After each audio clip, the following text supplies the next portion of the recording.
బీజేపీని ప్రశ్నిస్తే ధర్మాన్ని ప్రశ్నించినట్ట. మరి ఈ దేశంలో ఈ ప్రపంచంలో ఆకలి కేకలు ఉండకూడదు, ప్రజలందరూ బాగుపడాలని దేవుడు కోరుకుంటాడు, ఏ దేవుడైనా. మరి మీరెందుకు ఈ ఆకలి కేకలకు మరి ఫుల్ స్టాప్ పెట్టట్లేదు?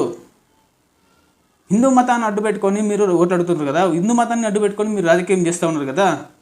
మరి ఎందుకు ఈ హిందువులు ఈరోజు ఆకలి కేకతో చాలామంది ఇబ్బందులు పడుతూ ఉన్నారు, తిండి లేక చాలామంది ఇబ్బంది పడుతూ ఉన్నారు. అదేవిధంగా మరి పెట్రోల్ రేట్లు, డీజిల్ రేట్లు పెంచిండ్రు, ఎన్నో రేట్లు, జిఎస్టీ రేట్లు పెంచారు. హిందువుల మీద భారం పడుతుంది కదా. మరి హిందూ మతానికి మీరు ఎక్కడ న్యాయం చేస్తూ ఉన్నారు?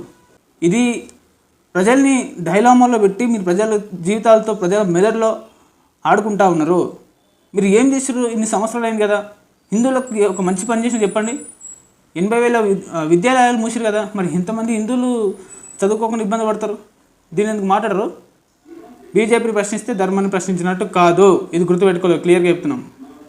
దేశం వేరు, మతం వేరు, పార్టీ వేరు. ఈ మూడిటికి సంబంధం ఉండదు. ఒక దేశం అనేది ఒక వ్యవస్థ, పార్టీ అనేది ఒక పార్టీ మాత్రమే. మతం అనేది ఒక వ్యక్తిగత కల్చర్. అది దీన్ని గుర్తుపెట్టుకోవాలి.